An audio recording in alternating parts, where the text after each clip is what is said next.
Hi everybody, welcome to the Doug Woods Show. I'm DJ Foster, joined by Grand Valley State head softball coach Doug Woods. Coach, thanks for joining me this week. Thank you. Well, the GLIAC Tournament wrapped up this past weekend. We got a lot to talk about as you played 5 games, made it to the GLIAC Championship in the tournament, so let's get right to it. On Friday, you played a pair of games against 2 Ohio teams. You got 2 wins. You beat Findlay 3-0. In that game, in the 5th inning, Katie Martin hit a 3-run homer. That was the only runs of the game. That's all you needed, was just the one big hit. Put you up 3-0. Hannah Santora took it from there. A complete game, 4-hit shutout. Right. She struck out 7. That bumped you into the next game against Ohio Dominican, and you beat them 3-1. A little bit more. You didn't have just the one big hit. You scored single runs in the 1st, the 2nd, and the 6th. Kaylee Bertram and Nellie Casola each had RBI singles. Emily Jones, a big insurance run with a solo homer in the 6th inning of that game. Sarah Andrzejczyk pitched well in her first tournament game, 5 2/3 innings. She gave up just the 1 run. Hannah Santora came in to get the save, so it was a very good start for you on Friday. 2 wins and just the 1 run allowed. So pitching was very good on Friday. Yeah, the pitchers did a nice job.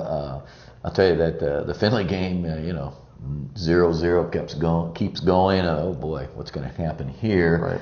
Then we got 2 on with Katie, and you're thinking, are they going to walk her or are they going to pitch to her? And they did pitch to her. I think there were 2 outs at the time too. It might have been. Oh. And Katie hit a 3-run homer, and with Hannah, the way she was throwing, that held up. Ohio Dominican, Sarah came back and pitched and did a nice job in that game. As you said, a little bit more of a short ball, get them, move them, try to get a single and score them, and we did that. Then they came back and got 1. Sarah got a little wild in that game, and you're starting to worry a little bit. But then Emily Jones came through with a solo homer, and you're up 3-1, and we took it from there. Remember in the Findlay game, Katie Martin's previous at bat, they intentionally walked her. Right. They decided not to this time, and she made them pay with a 3-run homer. So that moved you to Saturday into the winners game against Ashland, who had won both of their games on Friday as well. And if you win that one, you moved right on to Sunday, and that's what you did. You win 1-0.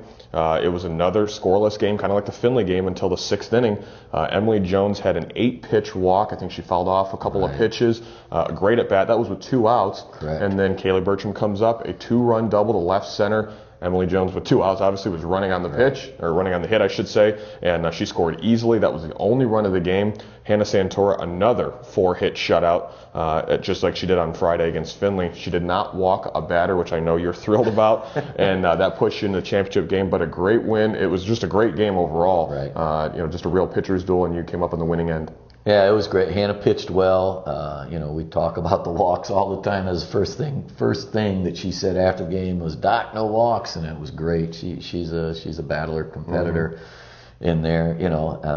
We had some great defensive plays in that game, and as you said, Emily Jones. Sometimes players and even high school players don't realize, just hang in there with 2 strikes, foul it off. You may get a walk out of it. She did. Kaylee hit a gap shot, and we were able to score Emily from first without really even a play at the plate. So big win for us. That puts you into Sunday's championship game, and actually Wayne State, who lost their first game on Friday, rolled through the losers bracket, came up on the other end, and so you faced them on Sunday morning.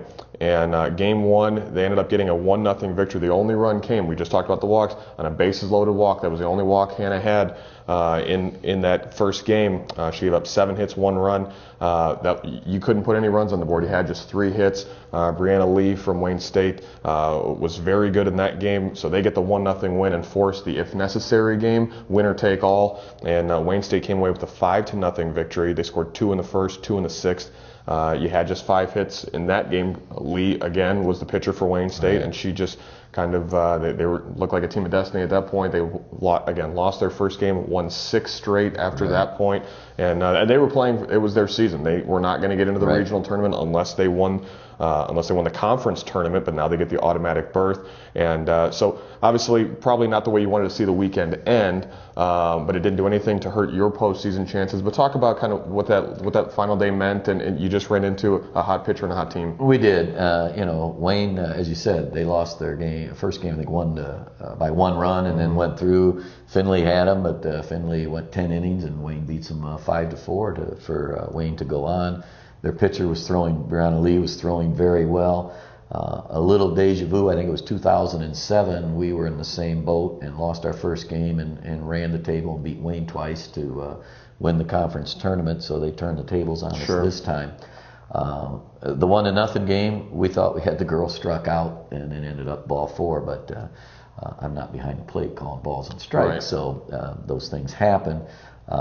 Second game, we got a little out of control early on in that game. I was thinking we wanted Sarah to give us some innings and do well and possibly bring Hannah back in if it was tight, but it got out of control quickly. So we thought, let's get Sarah some experience here. And she did. She settled down and pitched well, and we were able to rest Hannah. So she should be full go this weekend. On Friday, in between the first 2 games, they announced the All-GLIAC teams, and you had a number of girls. We'll go through them real quick.